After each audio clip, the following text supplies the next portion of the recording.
Richard Gingras è un giornalista, ha fatto una carriera che è iniziata non come giornalista ma come guidatore di taxi. Ha fatto il guidatore di taxi per 3 mesi. Quando gli ho chiesto che cosa hai fatto prima cosa nella vita, mi ha detto il guidatore di taxi. Gli ho detto, beh, allora hai avuto un buon luogo dove capire che cosa interessa alla gente. Poi però ha lavorato, il suo primo incarico, eravamo nel 1973, quindi i tempi del Watergate, ha iniziato a lavorare a PBS, alla radio pubblica americana, e lì ha incominciato, aveva un lavoro per cui doveva leggere tutto quello che accadeva e fare delle sintesi tutti i giorni. Poi ha lavorato in California alla TV pubblica americana e poi ha lavorato negli anni 80 in tutto quello che nasceva di nuovo nella televisione americana, tutto quello che era trasformazione delle news. Ha poi avuto esperienze, ha lavorato a Apple, è stato il responsabile di Saloon.com, il sito che penso molti di voi conosceranno, ed è stato in 2 momenti a Google, la prima volta per 3 anni e adesso è tornato ed è da 3 anni a Google. Io poi c'è questo suo discorso e poi alla fine abbiamo un'ora di tempo, io vorrei fargli qualche domanda e se ci riuscissimo anche qualche domanda da parte vostra, anche se dopo qui c'è la Boldrini e quindi ci springono molto i tempi. Please. Thank you, Mario.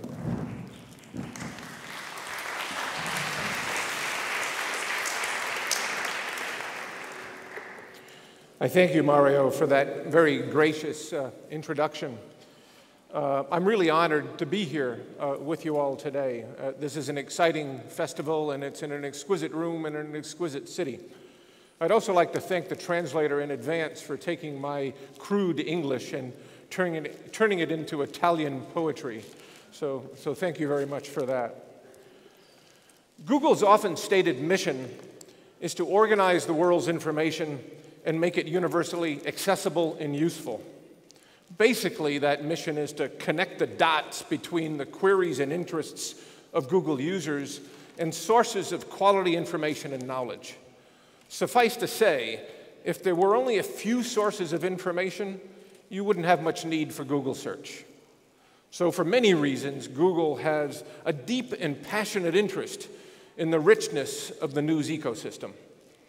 Before I share my observations on the future of news, let me highlight just some recent Google efforts in working with news organizations around the world. Last month, here in Italy, we launched Google Play Newsstand, creating a marketplace for news and magazine publishers to sell content to Android users.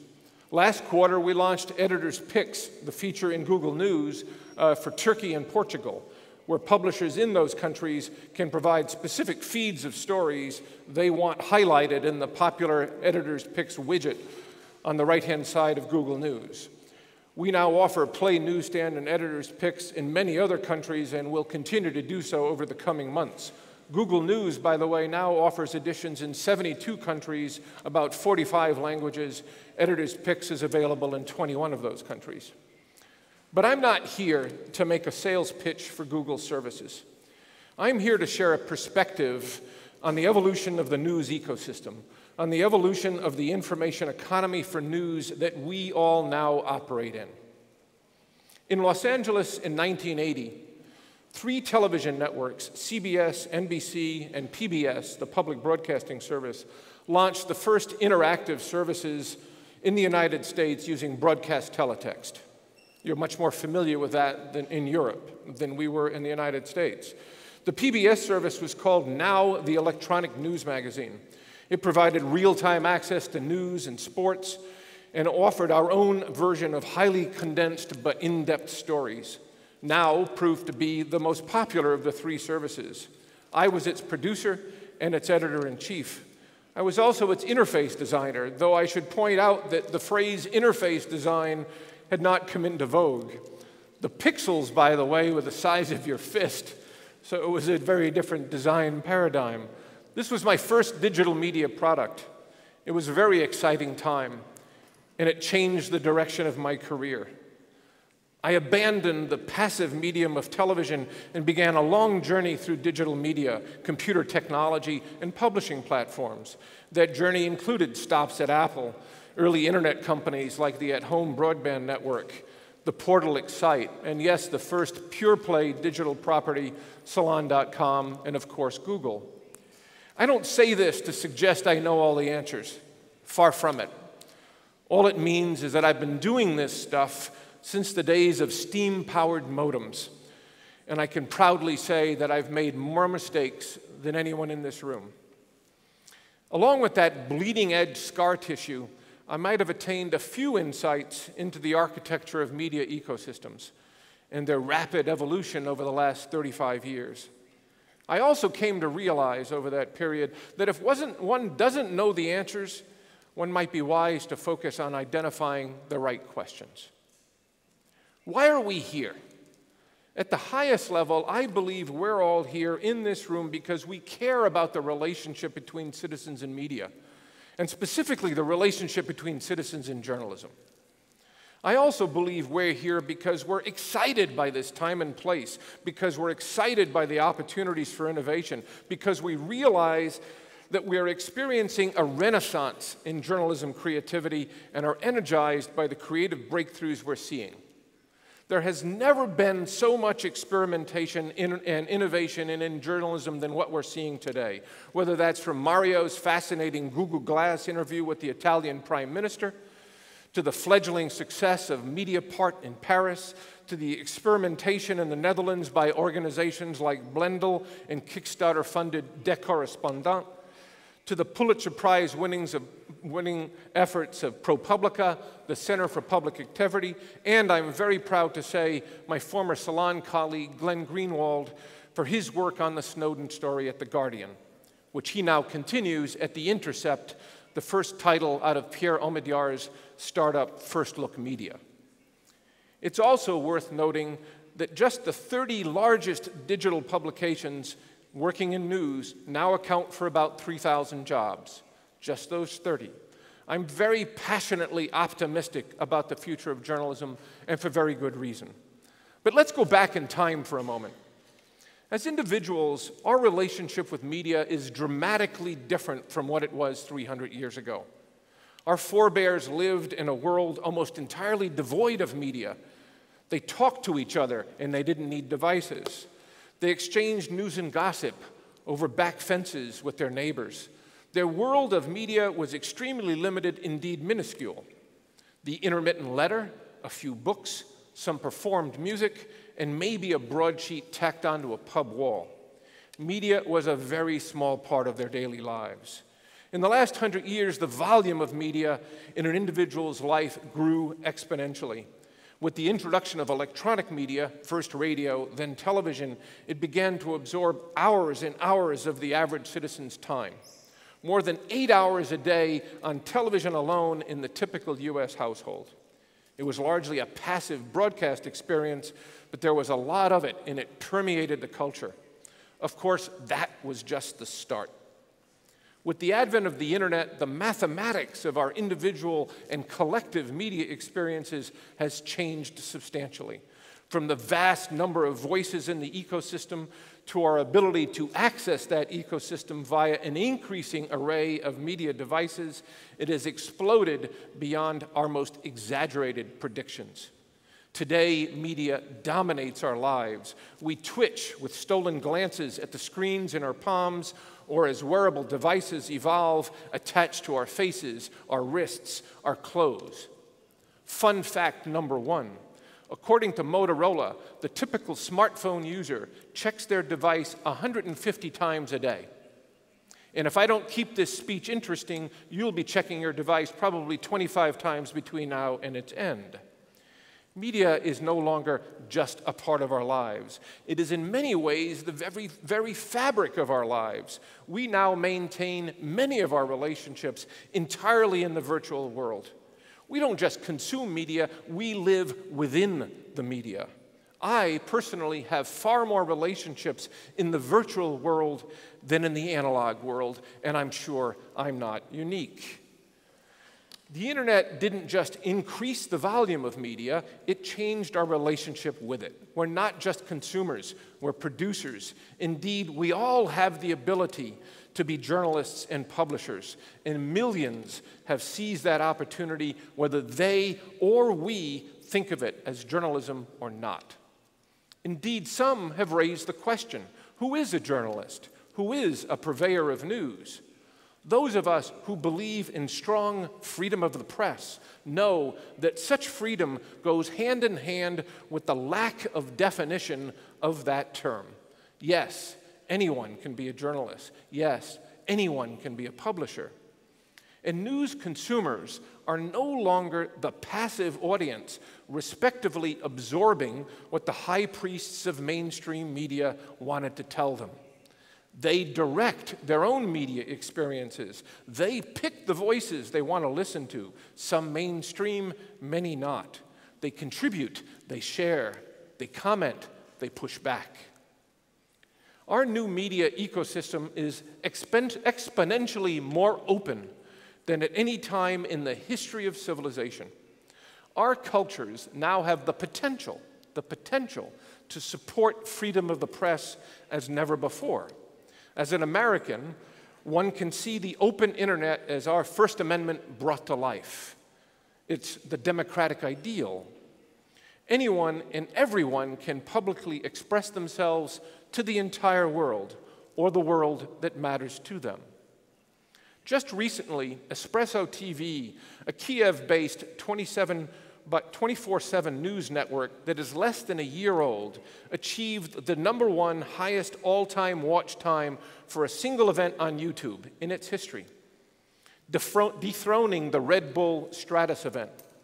Their live feed drove 17.5 million hours of watch time in its first 54 days. And at the country level, the Ukraine toppled the United States for the first time in all-time watch hours with 95.4 million hours. The US in that month stood for 94.1 million. Such public expression can happen because there are theoretically no gatekeepers, except where governments take restrictive action. Unfortunately, such restrictions happen more often than any of us would like. The most recent of many examples being the restrictions applied by the Turkish government to YouTube, restrictions that have remained in place for the stated purpose of protecting the Turkish people. Sadly, but assuredly, populations around the world will continue to suffer threats to an open internet, and governments will often use fear as a motivating force to convince their populations that such restrictions are necessary and proper. Restrictions on expression and innovation can also come through the efforts of corporate interests who seek to control their historical markets. The history of modern communications is littered with such efforts. In the United States, the introduction of FM radio was 20 years behind the rest of the world. Why was that? It wasn't for lack of technology. It wasn't for lack of capital. It was due to the determined efforts of David Sarnoff and RCA to hold back FM because it threatened their vast interests in AM radio. Yes, the open internet will challenge us. It will generate a cacophony of voices and a fragmentation of audiences. It will challenge our understanding of the economics of information. It will challenge our incumbent institutions who will want to go back to a golden age they remember, which may or may not have been that golden. It will challenge our politics. It will likely challenge our understanding of who we are. Will we be able to resist the urge to control it, to lash back, to make it no longer open? That's up for all of us to answer. Our new media ecosystem will also change the nature of our roles as individuals. Late in the evening of Friday, December 20th, a young PR woman named Justine Sacco boarded British Airways Flight 43 to Johannesburg. Just before takeoff, she tapped out one last post on Twitter. 10 hours later, she landed in South Africa to learn her career and reputation were in ruins. Beyond her cold and thoughtless post, Going to Africa, hope I don't get AIDS, just kidding, I'm white. This sad incident showed both the unintended consequences of public expression as well as the ugliness of virulent crowd reaction. Within hours, indeed minutes, the hate flowed, the death threats followed, the hacking of websites and social pages began. Sacco's tweet certainly justified a sharp critical response, but the quick appearance of torches and pitchforks was as disturbing as the original tweet. As one observer put it, we all have access to a platform. We all have a great power to influence, to educate, to entertain and help, but also to dupe, to trick, to anger, and sometimes to pile on. The Sacco incident also questions how well we understand or don't understand the dynamics of sharing in a virtual world. Justine Sacco had only a few hundred followers on Twitter when she fired off that injudicious tweet. While I'm sure that Sacco, as a public relations professional, understood that her message, like all messages on Twitter, was a public expression, I expect she didn't consider how quickly her expression would be publicized beyond her 200 friends. We used to live in a world where public expression could often be constrained to its place of occurrence, or, as with public records, constrained by the complexities of physical access.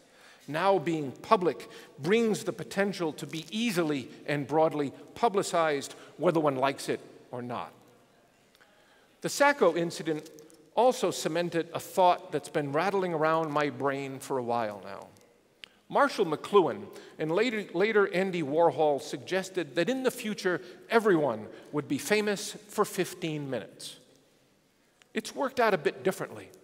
Now, in our open media world, everyone has the potential to become famous or infamous within 15 minutes, either by intent or by accident.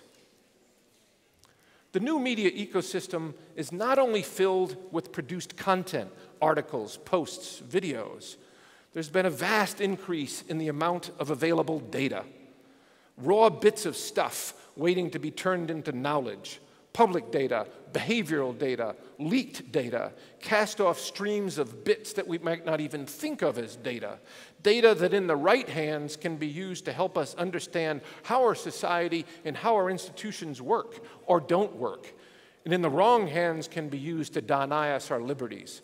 This data ecosystem represents both opportunity and responsibility for data journalists to unveil the knowledge within that data to benefit our societies and hold our institutions to account. Yes, these are extraordinary times. There are no longer any barriers to publishing.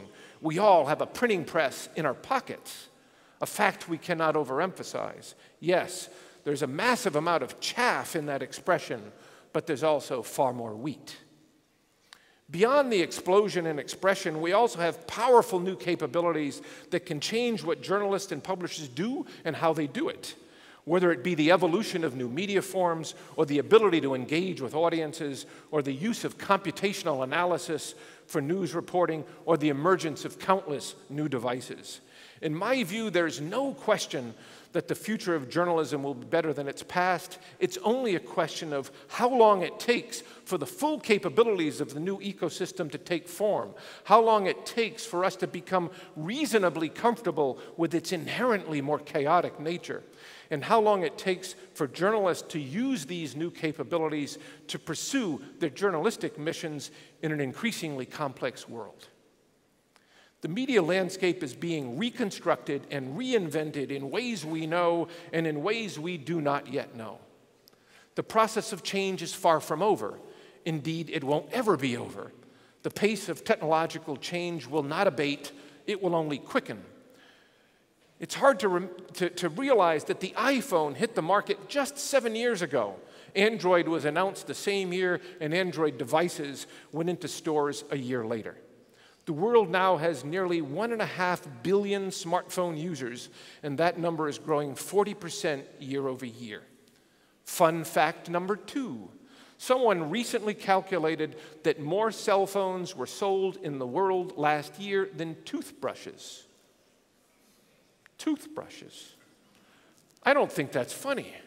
And clearly you don't either. Only 4 years ago, the iPad was introduced and the tablet market exploded. 400 million tablets have been sold in less than 4 years. Nearly 40% of adults in the United States own one. IDC reported that by the end of 2015, tablet shipments will exceed PC shipments. The advance of new devices will continue, from Fitbit to Google Glass, from Pebble to the brainwave sensing headband Muse, from smartwatches and wearable screens and devices that are discardable. The market for wearables alone is forecast to grow from $8 billion to $20 billion by 2017. The post-PC world is upon us and brings further change in media consumption habits. We learn via studies from Pew and other research organizations that more news is being consumed than ever before. It is consumed throughout the course of the day and from a broader array of sources. And of crucial importance, it is consumed via new modes of discovery. New modes of discovery. One can't develop a coherent sense of the evolution of media products and their attendant business models without understanding how the flows of audiences and their methods of discovery and engagement have changed.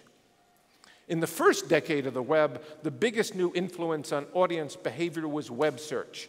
It allowed users to not only satisfy their spontaneous informational whims, but also to discover new sources and new voices in the process. As a result, there are a few websites that don't find 25 to 30% of their inbound unique audiences coming from search engines. Then came the blogosphere and its various publishing platform cousins, from Blogger to Tumblr to Pinterest. It introduced many new voices and filled the link economy with a fabric of sites and audiences rich with referral links that easily constituted another 15 to 20% of the share of inbound unique traffic. Then a third dimension of discovery and subsequent audience flow began with social networking. The impact of the social layer has been equally quick, hugely important, yet stunningly nascent. After only 6 years, social is having an impact on audience development that equals, if not exceeds, that of search. A recent Pew survey showed that 50% of social network users share news stories, and nearly as many, 46%, discuss news issues or events on social networks. As a result, it is now the norm to see socially aware news sites getting 25 to 35% of their inbound unique traffic coming from social networks. In some cases, far, far more. Some sites in the United States, like Upworthy and BuzzFeed, quickly, within a matter of a year or two, quickly built audiences and businesses almost entirely on the back of social media. So, when considering the role of the social layer, it's important to note that the history of social networking is, in my words, at best in chapter 2. There is much, much more innovation waiting to happen. We certainly recognize that at Google with our efforts with Google+. We've made tremendous progress, we're fascinated by what we're learning, and we're eager to continue to try new things, to explore new areas. One realization to us is that social networking is not just about friends and family. It's also about the people you don't know that you should know. So just as Google News uses algorithms to find, cluster, and surface links to news coverage in real time, we're now using algorithms to identify and harvest interesting and popular posts, then mapping those posts to the interests of individual users, thus enabling them to discover new people, new communities, new experiences, new brands. I started my career decades ago in the comparatively simplistic era of television programming. In 1974, we strategized about programming and counter-programming against a TV media matrix that had 4 networks. Now, in a practice that I call programming, we, and I don't mean just Google, can combine the use of computer programs along with basic concepts of media programming to drive discovery of voices and brands and interest over an unlimited matrix of content and audiences, connecting the dots along the social graph, the interest graph, the time and event graph, the functional graph, the civic graph, the geograph. So, when we study the flows of audiences, we see a dramatically different ecosystem than we saw 30 years ago. It is no longer an ecosystem that is driven by the distribution of branded packages of content dropped on our doorsteps. It's an ecosystem where the atomic unit has changed, where the atomic unit has shifted away from the packaged collection of content, the magazine, the newspaper, the website. The new atomic unit is the story. It is the story that gets passed around via referrals, found via search, discovered by a friendly social recommendation. Audience flows have changed so significantly that many media sites who saw 50 to 60% of their inbound uniques coming to their home pages are now seeing that number is closer to 25%. Now, let me be clear. That reduction is a very good thing. I'm not saying that the number of visitors to the home page of a successful site has decreased. It hasn't. Not at all. A publisher wants to grow the number of loyal homepage visitors, but the best way to do that is to increase the volume of new uniques coming to the site for the first time. It's critical. It represents today's marketing and discovery funnel. You want that percentage as a publisher. You want that percentage of referral uniques to be closer to 75% than not. This new audience development funnel, if you think about it, is the replacement for the newsstand presence that publishers paid for. It's the replacement for the news boxes that publishers paid for. It's a replacement for the promotional circulations that dropped free copies on waiting room tables and airline seats. This approach to audience development not only generates new loyal users, it delivers significant and immediate monetary value. Not long ago, the Newspaper Association of America valued the average visit to a news site at 27 cents. Now, since the average value of a visit from a first-time user might be shorter, let's say it's worth less, maybe 10 cents. Pick your number. Bottom line, those clicks bring revenue. Bottom line, the more than 10 billion visits per month that are driven by Google alone bring real monetary value. I think of Google News as being the most successful go-away site on the internet. That's what we measure. Our primary measure of success at Google News is the number of clicks we send publishers and the opportunities those visits provide to build audiences and monetize valuable content. Before I talk further about the future of the media ecosystem, I'd like to touch on one more bit of historical context. In the United States, there were many who believed that the challenges facing journalism were all about the business model, and more importantly, that somehow the foundation of the prior journalistic era, the newspaper business model, was so long-standing that it was etched on tablets brought down by Moses. Not the case. Moses, by the way, in the interest of fact-based reporting, used an Android tablet. Before I go further, I should note that my analysis is US-based. I don't have the same intimacy with the European newspaper industry. One notable difference is that US newspapers generally have had a higher percentage of revenue coming from advertising than via paid circulation. It's typically the reverse with newspapers in Europe. However, I believe the underlying marketplace dynamic I will speak of crosses international boundaries. In the United States, newspapers historically were not particularly profitable. Most large cities had 4, 5, 6 or more from varying viewpoints, areas of focus and quality. New York had dozens. It was a tough business. In each market, the largest circulation papers did well, a few others did okay, and the remainder managed to get by. But something significant happened in the late 1940s. Television was introduced. Television ad revenues grew incredibly fast, and by the end of the first decade commanded more than 20% of the entire advertising market. Most of that revenue came at the expense of newspapers. In fact, within 3 years of television's introduction, 3 years, by 1952, newspapers went from owning 37% of the advertising market to 25% and further downward from there. As a result, we saw a steady decline in the number of newspapers in the United States, from 5 down to 1, in some cases 2 with combined sales and operations approved by the Antitrust Division of the US Justice Department. We went from having a rich set of voices to having only a few. From a democratic perspective, this was not a good thing. However, for the newspapers left standing, it marked the introduction of a 40-year period of extraordinary profitability. The survivors went from fighting for every ad dollar to having near monopolistic control over local ad pricing. They had tremendous distribution leverage and appropriately used it to full advantage. Now the story gets more interesting and gets to the true lesson of this bit of media history. The lesson is this: the design of a media product and its attendant business model is as tightly tied to the structure of the underlying distribution environment as an oak tree is rooted to the earth.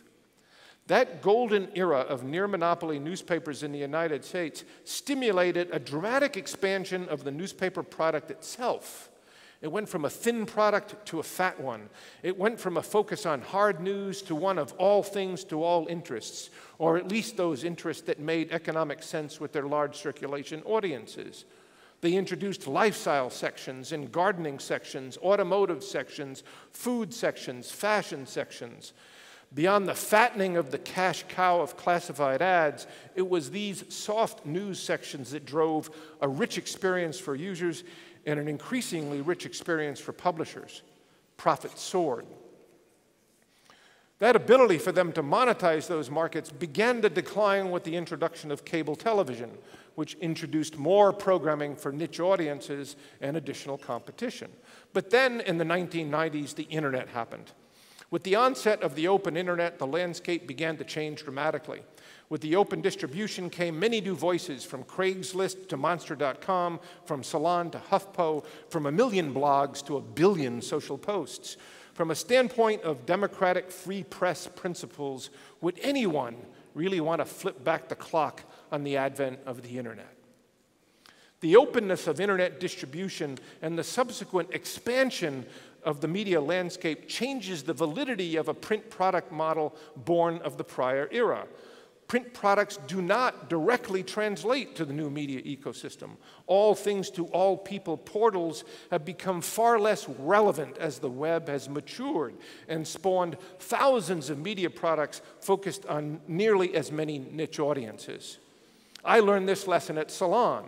I launched additional soft sections of content and quickly found that I was competing for ad dollars with dozens of sites that were focused solely on those areas. To me, this suggests the following. Does one transform an existing brand into this new ecosystem, or does one analyze the information economy, find new opportunities, and create or acquire the appropriate product and brand for that opportunity? Whether it be highly commercial opportunities in employment listings, large audience opportunities in sports, or targeted offerings in areas ranging from politics to public policy to parenting.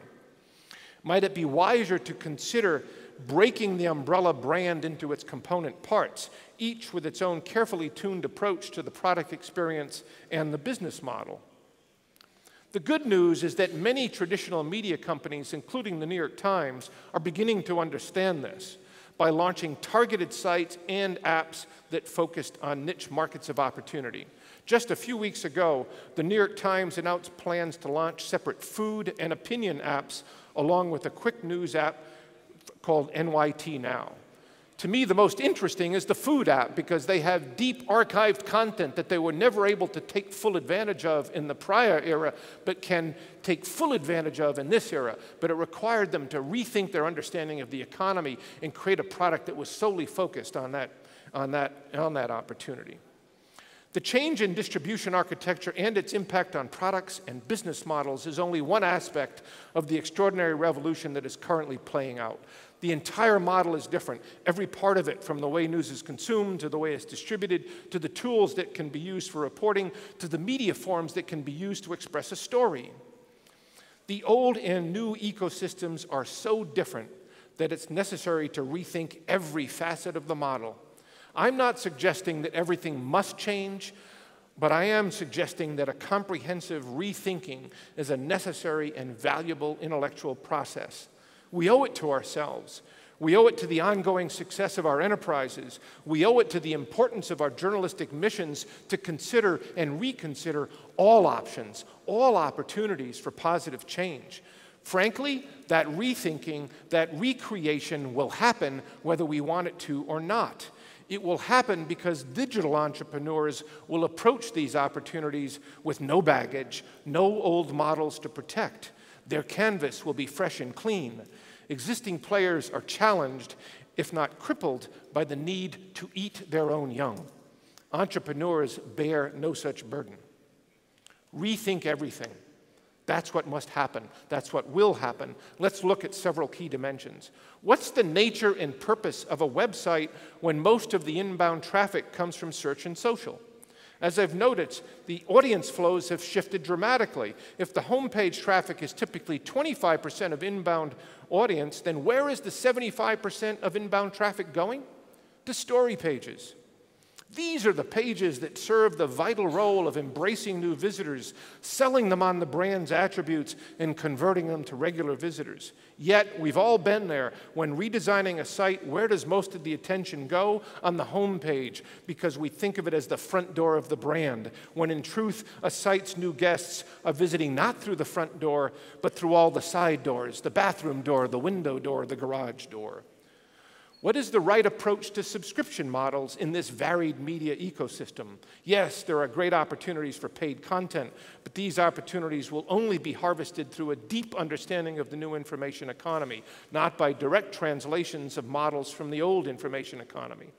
How do we approach content architecture in an editionless medium with a near limitless capacity for storage and accessibility? The architecture of news content has barely changed, particularly as practiced by traditional media outlets. It continues to mirror the edition-oriented nature of the prior era, streams of articles that appear one day and drop into the archive the next. Should we not adopt new architectures that maintain the full expression of a reporter's efforts on a given story or beat in one place behind a persistent URL? I say a persistent URL because, as Wikipedia and others have proven, the persistent URL builds value over time in the link economy. Can we not make far better use of a reporter's work, our most precious resource, than dropping into the archive, or what newspapers in the United States call the morgue, which is clearly where content went to die? How can we fully exploit the power of data journalism, the ability to use computer science to assist reporting efforts, to parse massive data sets, to monitor public sources of data? These efforts will have and indeed must have a major role on the future of journalism, particularly if we change our thinking about the journalistic form and function. Can news organizations leverage data journalism not only to help with stories, but to build persistent, automated investigative reports that live on and on? To build what I think of as knowledge utilities. The potential is huge. Here's one interesting and very esoteric example. Last year, ProPublica launched a deep investigation into the practices and performance of dialysis treatment centers in the United States. Not surprisingly, they found good and bad, high cost, low cost, high morbidity rates, low morbidity rates. As part of this effort, they built and continue to maintain the dialysis tracker, a potentially life-saving tool that allows patients to find dialysis treatment centers and assess their performance. Such approaches to creating knowledge utilities can provide immense value to the populations they serve, and often for comparatively modest cost. Most importantly, I would even suggest that knowledge utilities in many cases can have their own successful business models. In a world of big data, the creation of knowledge utilities by journalists is crucial to holding our institutions to account in an increasingly complex world. What is the evolution in form and style of an article in a medium dominated by updates, bullet points, and posts? As Marshall McLuhan said, every new medium begins as a container for the old.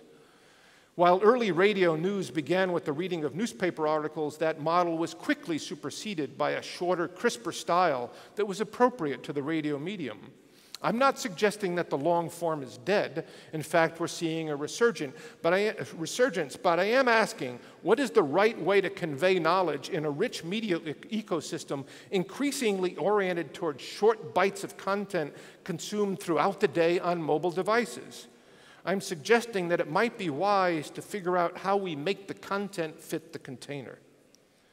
Can we learn from apps like Circa or from approaches of sites who create a series of social posts, each disclosing an additional nugget of information, a nugget of journalistic wisdom, and an increasing number of bait for social engagement? What is the right approach to organizational workflow?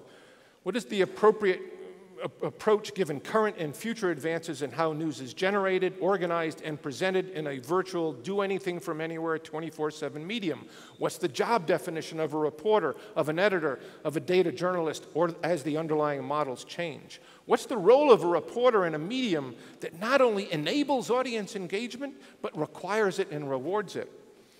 How can media organizations take full advantage of the assistance of the trusted crowd? Is this not a crucial skill set in a media environment where audience engagement is key and contributions can bring real asset value? Last but not least, how do we create work cultures of constant innovation? And again, the pace of technological change won't abate. How do we staff media organizations with the appropriate resources and appropriate mindsets such that constant innovation is imbued into the organization's DNA and into the role of each and every participant? Companies that do this well, for instance, Apple and Google, are constantly pushing innovation in every corner of their enterprises. Apple thinks out of the box about the box. Google engineers are able to build cool new search features or auto-awesome photo editing capabilities and offer them at global scale because there are other teams focusing with the same degree of intensity on creating infrastructures to prevent those services and with increased speed, increased security, and increased reliability. How do we grow our employees and help develop their careers? When I have the opportunity to speak to students, I refer to the idea of entrepreneurship of the self, of the need for constant reconsideration of what you're about, of what you know, of what you don't know, of what new tools and techniques might bring new value, of constant personal exploration and experimentation. How does a company imbue that into its operations and culture? Innovation is hard, but innovation is not just about a sexy user interface. It's not just about what we produce, it's also about how we produce it. Innovation is about taking risks and trying things. Mistakes will be made. That's a good thing. That's where true learning happens. Yes, we need to rethink everything, including the approach to transformation in and of itself. I now think of transformation as a dangerous word. Transformation inherently involves compromise. It involves bridging the past to the future, and it often results in innovations that are crucial for the future being diluted by an understandable but dangerous bias towards past experience. The result is incrementalism when the market opportunities demand a 10x change in thinking. There are many questions, none of them easy, but I don't see how one can approach the new ecosystem without giving each question its due consideration. There are not singular answers. The answers will vary depending on where within this massive new media matrix one chooses to focus one's efforts. I cannot see this as anything but a renaissance of creativity in media and journalism. All the numbers, all the data, all the experience of the last 20 years point in that direction. It won't come without challenges. It won't come without further disruptions. It will not evolve without ongoing innovation, but it will happen. I also have no doubt that long-standing media companies, such as the New York Times, La Stampa, RCS, Espresso, will continue to find great opportunity and success in the new digital realm. They have great core assets to work with, and we're seeing great progress. But it will take effort. But I would also suggest that for all of us, the new ecosystem brings new higher-level challenges and indeed responsibilities.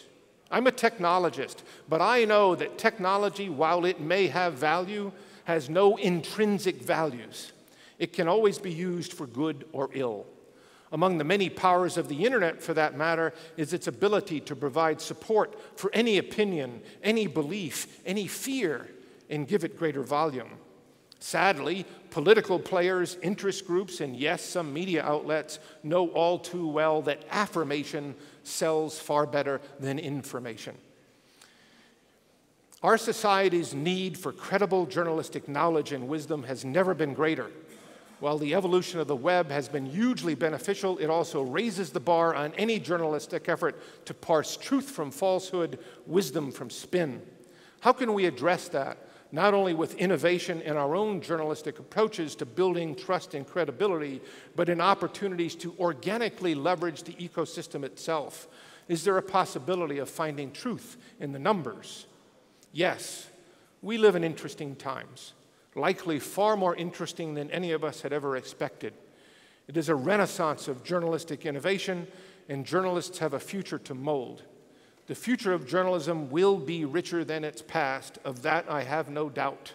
May we as leaders find excitement and passion and creativity in addressing these new challenges and harvesting these new opportunities.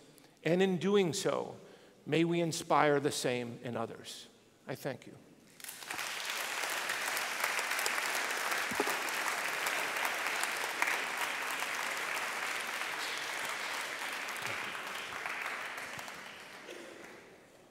Il tempo è pochissimo, le mie domande sarebbero tantissime, per cui eviterò quelle tipo che gli hanno detto che sono colonialisti, la polemica, eccetera, eccetera. E gli faccio le 2 o 3 per cui sono curioso. Allora, lui ha detto che i giornali, le news organization perdono troppo tempo ad arredare l'ingresso, cioè a dedicarsi all'home page. Io l'ho conosciuto lo scorso anno a Mountain View e la prima cosa che mi ha detto è: voi state lì a mettere i fiori, il tappeto rosso, a lucidare la porta dell'ingresso, poi qui ha detto entrano dal retro, a me aveva detto entrano dalla finestra del cesso e voi siete lì che le aspettate, invece entrano da un'altra parte e trovano dei luoghi che voi non avete preparato, per cui non restano, perché non sono luoghi attraenti. Allora, l'idea che ci dice Gingras è: il futuro è nel search, cioè il traffico sui siti arriverà sempre di più dalla singola storia e non attraverso l'home page. Ma allora io gli chiedo: questo significa che dobbiamo rinunciare allo sforzo, che è stato uno dei pilastri del giornalismo fino ad oggi, di dare una gerarchia e un ordine alle storie e alle notizie? No, I don't mean that at all. I think there's tremendous value in brands. I mean, brands represent an ethos, a mission, a set of values, and your reporters are the folks who best represent that. That is hugely important. What I'm simply saying is, in building the audience for that brand, we simply want to recognize the opportunity that the ecosystem, that search, that social referrals, that links from other websites, how important they are to growing that audience. And if you recognize that and design the site for it, then when they come to your site for that individual story that a friend referred to them on a social network, that there in that place, they not only get that story, but they get that sense of the expertise of the brand, and that you give them opportunities to find out what else the brand offers, right? Again, all the thought that one puts into the home page, one should also put into the story page, just to achieve that optimal result of not only satisfying them for what they came for, but luring them to come back time and again. As I said, it's today's marketing and discovery funnel. Ha detto anche che il ritmo del cambiamento tecnologico non diminuirà, ma anzi è destinato ad accelerare. Allora vuol dire, io devo dire che quanto tempo ci abbiamo messo prima ad adeguarci, bisogna trasformarsi, è arrivato il digitale, ci sono i siti. Poi era web first, poi siamo arrivati i tablet, bisogna ridisegnarsi e ripensarsi per i tablet. Adesso è mobile first. Significa che saremmo condannati a rincorrere, ad inseguire l'ultima innovazione, o c'è un modo per cui, come dire, possiamo trovare una nostra dimensione non nell'inseguimento? I do think there's a way, and to me, that's why I speak of the importance of developing a culture of innovation within your company. And I'm not saying that's easy. But that's absolutely crucial given the pace of change, is how do we create a workforce with people who are comfortable questioning past assumptions, that are comfortable trying new things, and that are comfortable and accepted even if they fail. I know these things are hard, and we struggle with this at Google, and we have a very innovative culture, but we also are surprised. I mean, the speed of growth of mobile was a surprise to us, I think, as it was to everyone, just how quickly our audiences shifted. And really only in the last year have we decided, look, it's mobile only. That's where we put our focus, because that's where the business is going. So the only way to be equipped for that is to have a culture that's comfortable accepting these changes and moving forward. And again, I'm not saying it's easy. It may indeed only come with generations who are born of this era. But it's obviously what one has to do if we want to sustain these kinds of important businesses and missions. Ecco, ha parlato di necessità di innovazione nelle redazioni, nelle newsroom. Allora, c'è una cosa, siccome Google è un ambiente di lavoro onestamente diverso da quelli che siamo abituati a conoscere, fortemente innovativo, in cui nel luogo di lavoro le gerarchie sono rotte, c'è un movimento di persone diverso da quello a cui siamo abituati. C'è un suggerimento dall'esperienza di Google per innovare un luogo di lavoro? You know, interestingly, this is one area where I actually think that news organizations in Google are more similar than we think. You know, the thing that I always loved about news organizations was the vibrancy of a newsroom, right? Was how everyone was compacted together and you never had enough space and you were elbow to elbow. But that was a wonderfully vibrant environment. It was so easy to talk to people and collaborate and discuss. And I think really that's it. And that's, in a sense, if you come to Google, in fact, we just moved into a new building that has more space than we're comfortable with, and we decided recently we need to compact it. We want people more tightly interwoven. So in a sense, the Google work environment and the newsroom work environment are very, very similar. Bring people together, make communication fast and easy, bring the hierarchies down such that folks coming into the organization who've been there only a year are comfortable challenging prior thinking, challenging those in senior positions.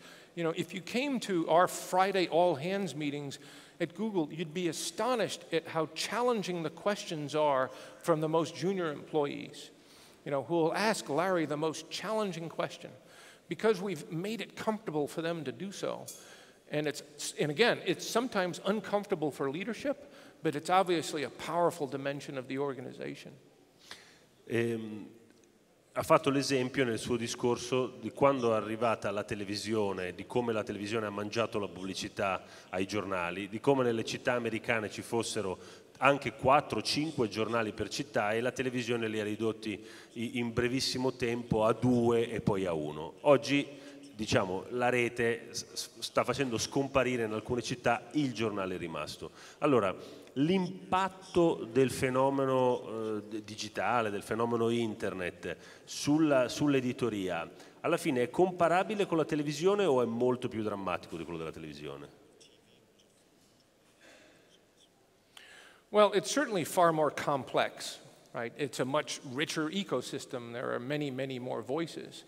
But what we're seeing, and again in the United States, where this has been happening now for 20 years, you know, we're seeing powerful new digital properties, either owned by traditional media companies or spawned directly, come into play. And I think the powerful thing that we all need to keep in mind is that we have yet, as an industry, achieved the full potential of the amount of ad revenue that will ultimately flow into that environment. Right? It's still very young. I mean, we talk about 1.5 billion smartphones, but by the end of this, there'll be 5 billion smartphones, right? So still, it's if you look at the overall media spend in the United States, I don't recall the exact number, but the amount of media spend that's in digital is still well less than 40%. It might even be less than 30%. I'm not sure, but it's a minority. And my point is there's a lot more potential in that market as it grows. Thus, even more important, the desire and the need to advance into this new arena and build new positions and new products to fully harvest that potential as it grows. se ipotizzo questo, se hai avuto una vita in cui hai fatto un sacco di mestieri e sei partito a Washington, ormai 40 anni fa, se mettiamo che il grande capo di Amazon che si è comprato il Washington Post, Jeff Bezos, ti chiedesse di fare il direttore del Washington Post, voglio sapere, ipotizziamo che tu dici di sì e vai a fare il direttore del Washington Post, qual è una cosa che faresti da direttore per salvare un media tradizionale?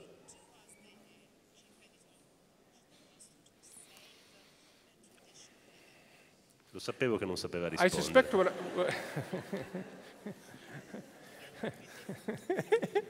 Thank you. I would phrase it a little bit differently. It's not about saving traditional media. I think that's our mistake, is when one thinks of it as saving traditional media, that causes you to look backward.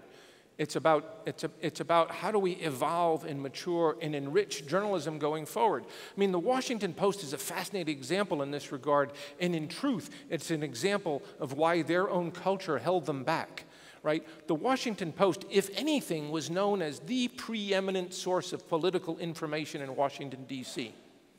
Then Politico happened, right? Politico didn't exist 10 years ago, came out of nowhere, and focused just on the political sphere and just on political journalism, and has now built a very successful business. That should have been the Washington Post's, but they were still struggling with, shall we discontinue the television listing supplement in the Sunday paper because there are still 5,000 of our readers who use it that way, right? That's the challenge. So if I were Jeff Bezos, or if I were the editor-in-chief, to be true to my own words, I'd focus first on how do we create that culture of innovation? How do we bring in people or enable people or train people such that they're comfortable challenging the existing forms and saying, why don't we build a product for this opportunity over here? Why don't we build a knowledge utility that simply looks at campaign spending? You might actually find that in Washington, D.C., that's something that someone would pay a lot to use. But it requires that very, very different approach to how one looks at the opportunities and builds products for those opportunities. It can be done, but it is much as anything a cultural challenge, as we know. And it's understandable, but it doesn't make it any less important of addressing the necessity to change. Grazie. Avete delle domande? C'è un microfono? Grazie. Facciamo 2 domande prima che poi entrino e ci buttano fuori. Hi, I'm a freelance journalist, and you mentioned main doors and back doors, lateral doors. If you look at Google by itself, like google.com, I think it's a main door. So maybe Google has a lot of back doors, lateral doors to access content. I use Chrome, so every time I type something in the URL, it's like using Google. So how do you see Google News, Google products 10 years from now? Will they merge together? I mean, do I need to get a lateral door, a different door? Maybe Google Plus and Google News can be one? Mm-hmm. Well, it's a very good point. And in truth, people misunderstand Google News as being news.google.com, and that's only one tiny part of it. The truth is we operate what internally we think of as a freshness engine. Our job is to find the best content on very fresh subjects where the link economy hasn't established itself. That's our job. And that engine is used across Google, including in Google search. You know, so if you search for Obama on Google search and see a box that comes up with news results, that's actually coming from Google News. Through all of those surfaces, we put information in front of about 1 billion unique users each month, news in front of each week, I should say. So it's quite powerful. Now, our model is different. So you're right, we're not thinking about side doors and back doors because we only have one page. You know, Google search is basically one page. Google News is basically one page. I don't even count page views. I don't know of page views. But we're a different animal. It's a search engine. What we do think about, to your point, and probably something that I think is most significant that we're working on now, is how do we do a better and better job of understanding where the expertise in the ecosystem is. And here, too, all of this being done by computers, not by me making any decisions. right? So on NSA security, how do we make sure that the article we surface is more than likely to be from someone who actually spends a lot of time doing original reporting in that area, right? Rather than just the freshest rewrite of the article maybe put together by a site that's reworking somebody else's effort, right? We think it's really important that we figure out how to surface expertise and in a sense give credit where credit is due to reward those who are putting the investment in doing original reporting to have that audience. I think that's hugely important to our users in doing right by them and in building that rich ecosystem of knowledge and rewarding it. Chi vuole l'onore dell'ultima domanda? Anna Masera? Già ci introduce al prossimo dibattito, no? È acceso? Sì. Hi. Anche in italiano ti capiamo, eh? Lui c'ha la traduzione. Parlo italiano? Sì. Ok. Buonasera. Google è simpatica a tutti, però di fatto è monopolista del search engine, del motore di ricerca. Adesso ha fatto una nuova sperimentazione eliminando gli URL, cioè l'indirizzo dei siti, per cui uno per fare la ricerca deve mettere la parola chiave, che è una cosa che fa molto comoda a Google, ovviamente, perché uno va su Google con la parola chiave e non ha l'indirizzo, però per gli utenti che invece si scambiano e condividono gli indirizzi delle pagine è importante avere l'indirizzo. E questa è una cosa, siccome Google ha promesso di non fare mai del male, di essere buona, e ha fatto questa promessa quando si è quotata in borsa, perché abbiamo tutti questa idea di Google buona, volevo sapere se questa è considerata solo una prova e poi metterete ai voti degli utenti questa scelta, o se è una scelta per fare gli interessi ovviamente del motore di ricerca e quindi di Google. Grazie. So, first of all, on the URL question, I want to be accurate here because we don't do that. I mean, if you open a new tab in Chrome and there's no URL there, yes, you can type and search. But once you surface a site, that URL stays there and you have to exit out to do a search.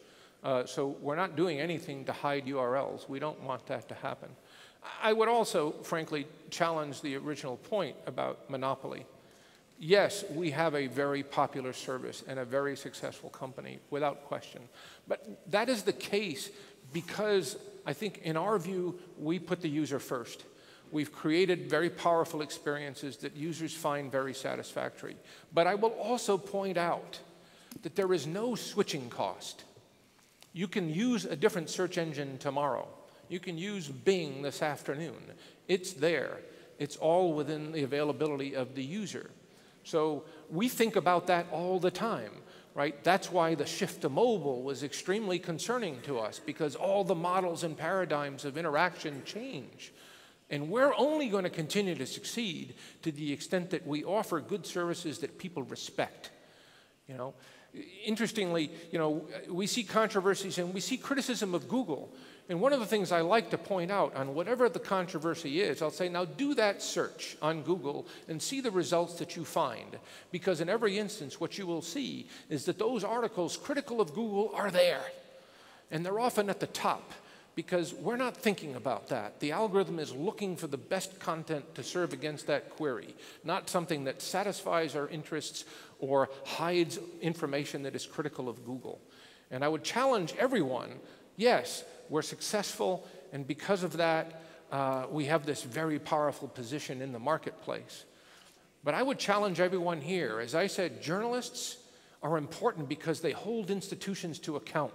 Governments, large corporations, Google, hold us to account. And if you in your investigations can find where we're doing things inappropriately, call us on that. Frankly, we'd respect that, because if we lose the respect of our audience, if we lose the respect of our brand, we don't have a business anymore, and it can disappear like that. I remember in 1996, we all thought Yahoo was king and would never be dethroned. Do some of you remember that? I remember that well, because I was running the second search engine, Excite. And it was like, we'll never beat them. And look what happened. A little site out of nowhere, operated by two guys in a dorm room at Stanford, came out of nowhere and took it all away because they had a better product. And we know that that can happen as quickly to us as it happened to Yahoo. Grazie a tutti, grazie a Richard Gingras e buon pomeriggio.